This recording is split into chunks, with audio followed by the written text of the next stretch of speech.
Welcome back now to what's trending in true crime. An Idaho man who was wanted for the death of his pregnant wife is now also suspected in the killing of his own infant son. Jeremy Best was arrested Saturday morning after a group of hunters spotted him inside of a sleeping bag on the other side of the road. Best has been on the run since Thursday after his wife, Callie, was found dead. An Amber Alert was issued for the couple's son, Zeke, but police just revealed deputies found the 10-month-old's body shortly after finding Best. Baby Zeke's cause of death at this time is still unclear. Best's arrest comes after deputies encountered him in a grocery store just hours before his wife was killed. Shoppers reported him strolling through the grocery store completely naked. Officials say he was taken to a hospital over mental health concerns. They haven't disclosed the details about why he was released after that evaluation. Now, after his son and wife both turned up dead, we're taking a closer look at what his defense could look like. And we are bringing in some of the best in the business. Joining us now, still with us, criminal defense attorney Kirk Nurmi, and joining us this hour, jury consultant and human behavior expert Susan Constantine, and law enforcement and litigation expert Sonny Slaughter. So good to have you all on this morning. Let's start with this question about what will Best's defense look like. And Kirk Nurmi, let me start with you. This is one of the hardest types of cases, I would say, for anyone to defend. But your thoughts on how this defense might proceed? Well, you're right. I mean, this is a horrible tragedy, and, you know, it's one of those things where the jury is obviously not going to have a favorable view of the client. The question is, you know, what was really going on here? And that's where we talk about the best defense. We know that there's objective evidence before the crime that there was some sort of mental health breakdown, right? So if you're the defense attorney, you're obviously going to want to get those records. What was happening? Are we sure it wasn't drug-induced? Things of that nature. Get an independent evaluation of the defendant as soon as possible.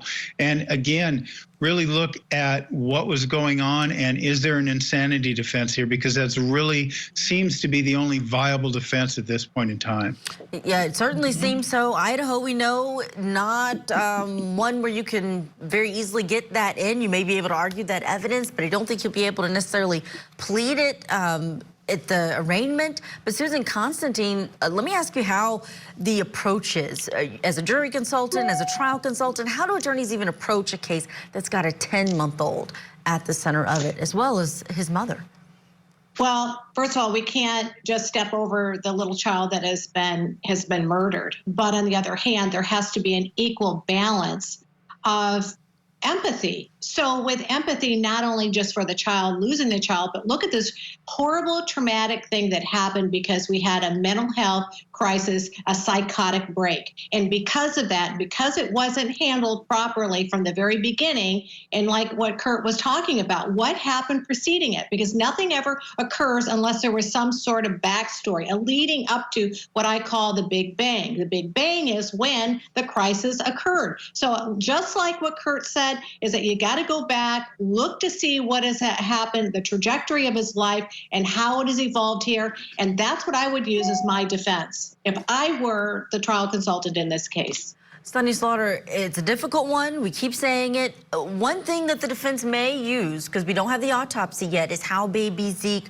was, how he died. Because we know that he was found inside of a vehicle. He was not in the same place he was across the street from where his father was found in that sleeping bag. And it's very cold right now in East Idaho. Does that matter to you, whether or not this was a traumatic killing or whether this was a horrific neglect type of killing?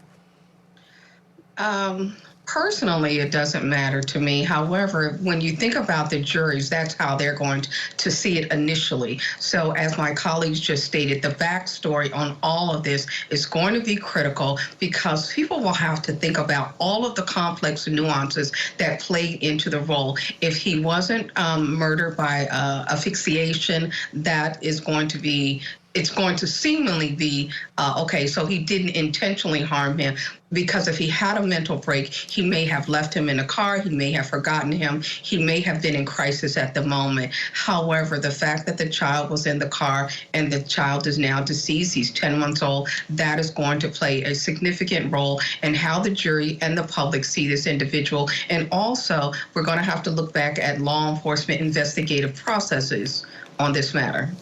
Kirk, I want to ask you a new question, which is how could this have been avoided?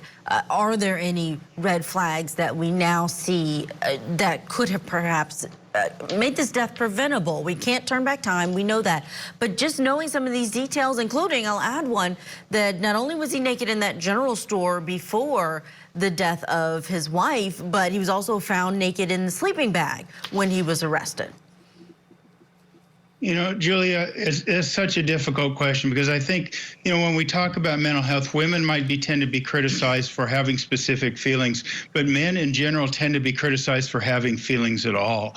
So one of the problems that creates when we talk about mental health is that men who commit more crimes than women, they're less likely to come forward to somebody and talk about what's going on. So backing it up even beyond or before the incidents at the grocery store, what have you. What was going on with this man? Could these mental health issues have been prevented before they escalated to the point, or was it an unpreventable psychotic break, as Susan has postulated? So, you know, it's an ultimate difficult question, but when we talk about mental health, we have to be more open to receiving these issues if we're ever going to hope to prevent the crimes that come from them.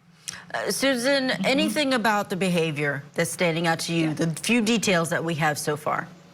Well, when I'm looking at that, and, you know, I analyze behavior. So with everything that occurred, seeing him in the store, then he's now naked, and he's found in a sleeping bag. All of these are evidence that this guy, something psychologically was going wrong, okay? I can't believe that he would have just planned this whole thing to make him look like he's nuts, to carry out this horrible, horrific crime so that he could use that as a defense. I don't see that happening. I think that there's always symptoms. You know, I teach threat assessment to schools about lone shooters, what to look for, and there are always signals every single time. The problem is people don't act, and that's what we're working on trying to change. Let us teach you how to detect what those symptoms are. The facial expressions, the paranoia, the lack of affect, all of these are things that you would see in a person that there's something mentally, psychologically that's going on with them. People need to start waking up and then getting this guy this help. I would have Baker acted him right away, or I would have, if from the hospital, put him into a mental institution until they could figure out how to help this guy, but nobody did anything. Sonny Slaughter, we see you shaking your head at that. You get the last word. Was Baby Zeke's death preventable? I think so. There were too many red flags prior to. This just did not happen. Was there a 911 calls to the home, potential work? What did the family know ahead of time? What could an entire community have done to protect Baby Zeke? That is what we have to focus on. That is what we need to do more of. We need to make the call. See something, say something is actually a real thing. Actually a real thing, and I want to mention just a quote from a family statement that the family of Callie had to say. This was to Nate Eaton with the East Idaho News. They said, "We assume that she lost her life protecting her children." So who knows what happened when they encountered there at the house. Thank you all so much. It's so great to have you all as a panel today weighing in on this. We'll of course continue to cover this story and bring you the developments. Kirk and Susan, I know we have to say goodbye to you. Sonny, you're sticking around with us. Don't you go anywhere. Here's what's coming up next on Opening Statements. We got information about Ms. Hill saying, "Don't be fooled." There's no choice but the courts to grant a new trial. Becky Hill allegations are escalating as reports now indicate there may be some connection between her son's arrest for wiretapping and the investigations into her conduct. Plus, popular blogger Turtle Boy has been one of Karen Reed's biggest supporters, but now he's facing charges of his own. And this morning, he's joining us in the live show to talk about the case. Hey Hannah Payne witnessed a hit and run. Now a man is dead, and prosecutors are accusing her of taking the law into her own hands. Either she or he fired the trigger in some kind of a struggle over the pistol. The officers generally ask who fired a shot, and she makes statements to both of them admitting it was her. Bizarre set of circumstances. But will the jury see her actions as murder? The car crash vigilante trial. Live coverage.